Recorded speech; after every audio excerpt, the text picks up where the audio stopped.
नमस्कार, आप देख रहे हैं ASTV 24 अंक संवाद। ASTV 24 अंक संवाद में आप सभी दर्शकों का स्वागत है। A significant rally was witnessed today under the leadership of Bholanath Agarwal, chairman of Madan Mohan Gaushala and a well-known social worker. More than 100 women actively participated in the rally, standing in strong support of the cause. The primary focus of the demonstration was to demand a complete ban on Gau Hatya and to urge the authorities to grant cow the status of national animal.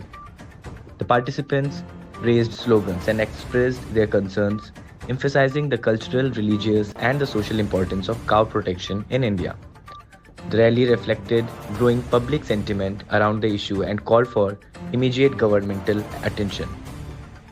Bholanath Agarwal addressed the gathering, highlighting the need for stricter laws and nationwide awareness regarding cow protection.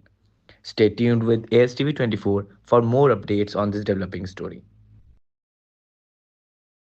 আজকের এই ডেপুটেশনটা পুরা ইন্ডিয়ায় যত SDO এবং BDO office আছে সব জায়গায় হচ্ছে। আমাদের হিন্দু সমাজের গোমাতা হচ্ছে সবচেয়ে পূজনীয়।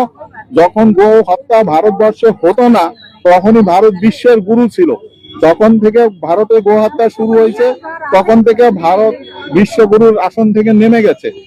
ভারতকে বিশ্বগুরুর স্থানে প্রতিষ্ঠিত করতে হলে সবচেয়ে আগে গো হত্যা বন্ধ করতে লাগবে। সেটাই আমাদের সমাজের সমস্ত বৈশাখ একটা ডিসিশন নিয়েছিল যে আমরা এই গো হত্যা বন্ধ করার জন্য একটা ডেপুটেশন দিব পুরো ইন্ডিয়া ব্যাপী এবং গোমাতাকে যাতে রাষ্ট্রীয় পশু হিসাবে ঘোষণা করে সেই আমাদের দাবি। রাষ্ট্রপতি, প্রধানমন্ত্রী, গভর্নর আর সিএম চারজনের কাছে আমাদের ডিসিশন এসডিও থ্রু দিয়ে যাবে। আমার নাম ভোলানাথ আগরওয়াল। আমাদের হচ্ছে মদন মোহন গোশালার চেয়ারম্যান এবং বিশিষ্ট ব্যবসায়ী ও সমাজসেবী।